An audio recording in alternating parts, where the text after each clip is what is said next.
കൊയിലാണ്ടിയിലെ ഉത്സവ സ്ഥലത്ത് ആനകൾ വരണ്ടു.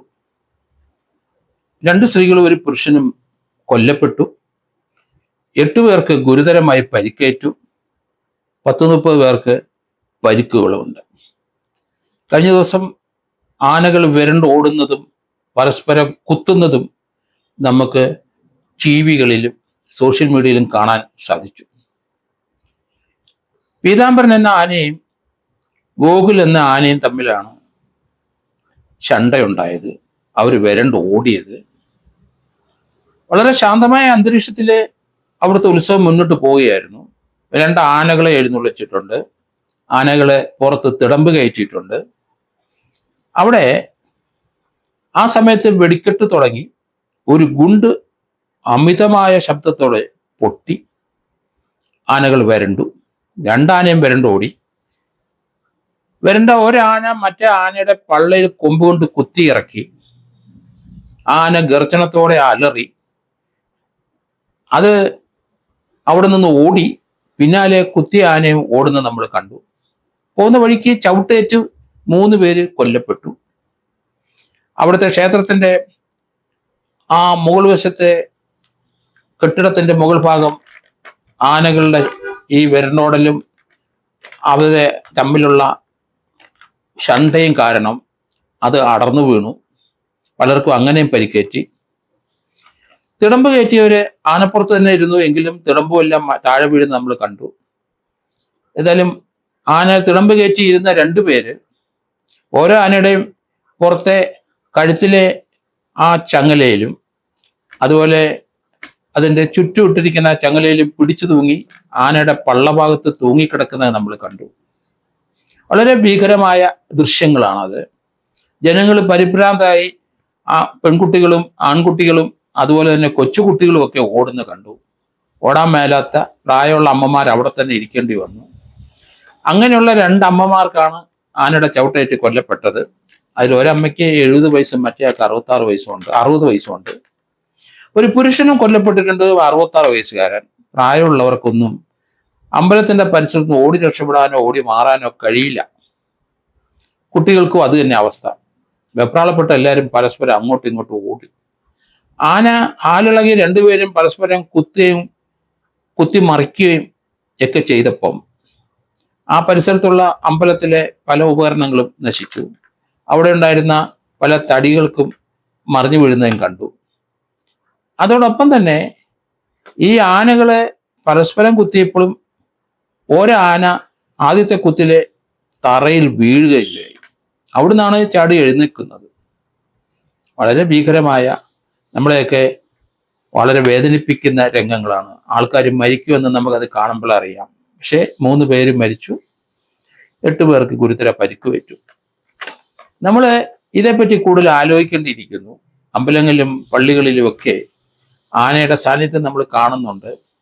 നമുക്ക് ആനയുടെ സാന്നിധ്യം നേരത്തെ പോലെ പണ്ടുകളൊക്കെ വനത്തിലെ തടി കയറ്റാനും ലോറിയിൽ തടി കയറ്റാനും ചില സാധനങ്ങൾ, വലിയ ബ്രഹ്മാണ്ഡമായ സാധനങ്ങൾ അങ്ങോട്ടും ഇങ്ങോട്ടും മാറ്റാനും തള്ളി നിൽക്കാൻ ആനയുടെ സഹായം വേണം.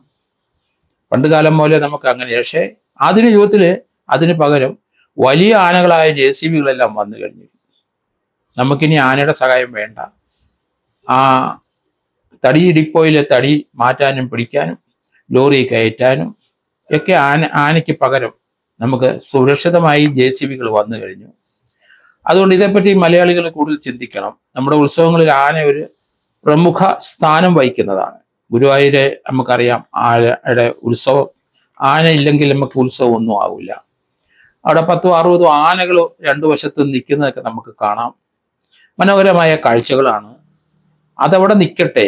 അല്ലാത്ത ചെറിയ ആ അമ്പലങ്ങളിലൊക്കെ ആനകളെ പരിച്ഛേദം ഒഴിവാക്കാൻ സാധിക്കുമെങ്കിൽ ഒഴിവാക്കണം. പിന്നെ ഒറ്റയ്ക്ക് ചില സ്ഥലങ്ങളിൽ ഒരാന മാത്രം ഈ ഉത്സവത്തിന് അനുബന്ധിച്ച് കാണാം. ഇവിടെ ഇപ്പോൾ 2 ആനയും ഒന്നിച്ചു വരേണ്ടപ്പോൾ അവർ പരസ്പരം കുത്തി. ഒരാന മറ്റേ ആനയുടെ പള്ളയെ കുത്തി കൊമ്പിറക്കുന്നതൊക്കെ നമുക്ക് കാണാം. ഏതായാലും തിടമ്പേറ്റിയതിൽ ഒരാൾ ആന പുറത്തുനിന്ന് താഴോട്ട് വീഴുന്നത് ഞാൻ കണ്ടു. വളരെ ഭീകരമായ ദൃശ്യങ്ങളായിരുന്നു നമ്മൾ കണ്ടുകൊണ്ടിരുന്നത്. അപ്പൊ ആനയുടെ ഉപയോഗത്തിന് പകരം നമ്മളിപ്പോൾ JCB രംഗത്ത് വന്നതുകൊണ്ട് നമ്മളിത് മാറി ചിന്തിക്കണം. കഴിവുള്ളിടത്തോളം നമുക്ക് തന്നെ അപകടം ഉണ്ടാവും, നമ്മുടെ ആൾക്കാർ തന്നെ, നമ്മുടെ ബന്ധുക്കൾ തന്നെ മരണപ്പെടും.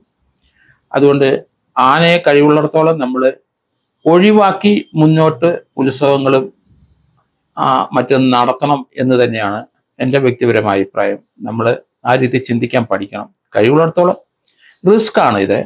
കാരണം നമുക്ക് ആരുടെയും ജീവൻ ഗ്യാരണ്ടി കൊടുക്കാൻ കഴിയില്ല. ആന എങ്ങനെ പെരുമാറുമെന്ന് അറിയില്ല. ഡിസിപ്ലിനോട് ആനയാണെങ്കിലും അത് മതപ്പാട് വന്നു കഴിഞ്ഞാൽ അതിനെ തളച്ച് നിർത്തുകയാണ് നമ്മൾ ചെയ്യുന്നത് കണ്ടിട്ടുള്ളത്. പക്ഷെ മതപ്പാട് വരുന്ന അല്ലെങ്കിൽ മതപ്പാടിന്റെ ആരംഭം തുടങ്ങുന്ന ആനയും അമ്പലങ്ങളിൽ കൊണ്ടുവരുന്നതും അല്ലെ മതപ്പാട് തീരാറാകുമ്പോൾ അമ്പലത്തിൽ കൊണ്ടുവരുന്നത് റിസ്ക്കിയാണ്. കാരണം ആനയെ പരിപാലിക്കാൻ നല്ല എമൗണ്ട് വേണ്ടി വരും. ആന മുതലാളിമാർക്ക് ഇങ്ങനെയുള്ള വരുമാനം കൊണ്ട് ആനയ്ക്ക് തീറ്റ കൊടുത്ത് സംരക്ഷിക്കാനൊക്കെ ഉള്ളൂ. പതുക്കെ പതുക്കെ നമുക്ക് ആനയുടെ ഏരിയ മാത്രമുള്ള അല്ലെങ്കിൽ ചില ഡൊമസ്റ്റിക്കേറ്റഡ് ആനകളുള്ളതൊക്കെ നമ്മൾ കോട്ടൂര് കണ്ടു. തിരുവനന്തപുരം കോട്ടൂര് ആനയും ആനക്കുട്ടികളൊക്കെ ഉണ്ട്. അവിടെ ഒരു പ്രത്യേക ഏരിയയിൽ ആനകളെ അവിടെ തളച്ചിരിക്കുകയാണ്. അതുപോലെ റാന്നിയിലുണ്ട്, അതുപോലെ ഗുരുവായൂരും ഉണ്ട്. അതുപോലെ ഫോറസ്റ്റ് ഡിപ്പാർട്ട്മെന്റ് കീഴിലുള്ള ചില സ്ഥലങ്ങളിൽ ആനയെ ഇതുപോലെ ഡൊമസ്റ്റിക്കേറ്റ് ചെയ്യുന്നുണ്ട്. അവരെ കാട്ടിൽ നിന്ന് പിടിച്ച ആനയെ നമുക്ക് കാട്ടിലേക്ക് വിടാൻ കഴിയില്ല. ചില ആനകൾക്ക് പരിക്കുണ്ട്.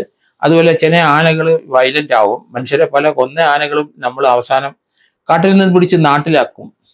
അതുകൊണ്ട് അങ്ങനെയുള്ള സങ്കേതങ്ങളിലേക്ക് പതുക്കെ പതുക്കെ ആനയെ മാറ്റണം. നമുക്ക് ആനയുമായിട്ടുള്ള കളി അത്ര നല്ലതല്ല. നമ്മുടെ പലരെയും ബന്ധുക്കളുടെയും നമ്മുടെയൊക്കെ ജീവൻ പോകാൻ സാധ്യതയുണ്ട്. ഫോറസ്റ്റിലാണെങ്കിലും ആനകൾ നാട്ടിലിറങ്ങി കഴിഞ്ഞ കുറേ മാസങ്ങളായി പലരെയും കൊല്ലുന്നത് നമ്മൾ കണ്ടിട്ടുണ്ട്. അപ്പൊ ആന നാട്ടിലുള്ളതായാലും ശരി കാട്ടിലുള്ളതായാലും ശരി മനുഷ്യനെ കൊല്ലും. അവൻ എപ്പോഴാണ് ഇളകുന്നത് നമുക്ക് അറിയാനൊക്കില്ല.